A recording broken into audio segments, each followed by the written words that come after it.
ବର୍ତ୍ତମାନ ମନୁଷ୍ୟ ସଭ୍ୟତା ସାଇନ୍ସ ଏବଂ ଟେକ୍ନୋଲୋଜିରେ ବହୁତ ଅଗ୍ରଗତି କଲାନି। ବର୍ତ୍ତମାନ ଯଦି ଆମେ ଗୋଟିଏ ଜାଗାରୁ ଆଉ ଗୋଟିଏ ଜାଗାକୁ ଯାଉଛୁ, ଗୋଟିଏ ନୂଆ ଲୋକେସନ୍ ବି ହେଉ, ଆମେ ଗୁଗୁଲ୍ ମ୍ୟାପ୍ ଜରିଆରେ ଆମେ ମୋବାଇଲରେ ଦେଖିଦେଉଛୁ ଲୋକେସନ୍ କେଉଁଟା, ସେ ରାସ୍ତା ବତାଇ ଦେଉଛି, ଆମେ ସେଠାକୁ ଚାଲି ଯାଉଛୁ। କିନ୍ତୁ ଇମାଜିନ୍ କର 200-300 ବର୍ଷ ପୂର୍ବରୁ ଯେତେବେଳେ ଗୋଟେ ପର୍ସନ୍ଟେ ଗୋଟେ ଦେଶରୁ ଆଉ ଗୋଟିଏ ଦେଶକୁ ଯିବ ତ କେମିତି ଯାଉଥିବ।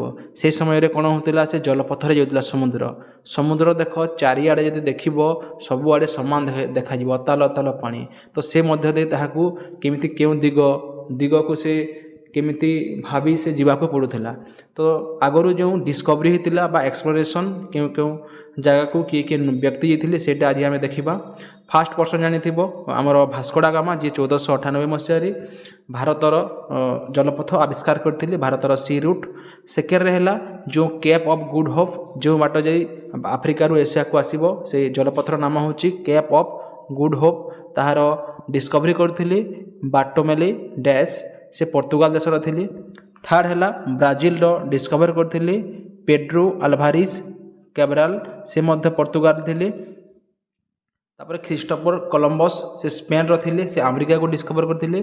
ଯେତେବେଳେ ସେ ଆମେରିକାକୁ ଡିସ୍କଭର କରିଥିଲେ ତା ନାଁ ଦେଇଥିଲେ ସେ ଦି ନ୍ୟୁ ୱାର୍ଲଡ଼। ସେ ଭାବିଥିଲେ ଯେ କ'ଣ, ମୁଁ ତାମାନେ ଏଇଟା ଇଣ୍ଡିଆକୁ ଡିସ୍କଭର କଲି ବୋଲି, କିନ୍ତୁ ସେ ଆମେରିକାକୁ ଚାଲି ଯାଇଥିଲେ। ତାପରେ ହେଲା first person to reach the south pole, south ପୋଲ୍କୁ ପ୍ରଥମେ ନରୱେର ରୋଲ୍ଡ ଆମ୍ବୁଣ୍ଡସେନ୍ ଯାଇଥିଲେ। ତାପରେ first person to reach the north pole, north ପୋଲ୍କୁ ଯାଇଥିଲେ ଆମେରିକାନ୍ ଏକ୍ସପ୍ଲୋରର ରବର୍ଟ ପେରି। ଏଇଟା ଟିକେ କଣ୍ଟ୍ରୋଭର୍ସିଆଲ, କାହିଁକିନା 3-4 ଜଣ ବ୍ୟକ୍ତି ଅଛନ୍ତି ଯେଉଁମାନେ ନିଜେ କହୁଛନ୍ତି ଆମେ ଏଠାକୁ ଯାଇଥିଲୁ ନର୍ଥ ପୋଲ୍କୁ ଫାଷ୍ଟ ବୋଲି। ତ ଏଇଟା ଥିଲା ମୁଖ୍ୟ ଯେଉଁ ଡିସ୍କଭରି ଜଳପଥର ଆବିଷ୍କାର କରିଥିଲେ। ତ ଯେଉଁମାନେ ସବୁ ନୋଟ୍ସ ମକ୍ ଟେଷ୍ଟ ପାଇବାକୁ ଚାହୁଁଛ ତାହେଲେ ପ୍ଲେ ଷ୍ଟୋରରୁ ସାଧୁରାମ ସାର୍ ଆପ୍କୁ ଡାଉନଲୋଡ଼ କର। ସମସ୍ତେ ଭିଡ଼ିଓକୁ ଲାଇକ୍, ସେୟାର ଆଣ୍ଡ ଚ୍ୟାନେଲକୁ ସବସ୍କ୍ରାଇବ୍ କର। Thank you for your watching.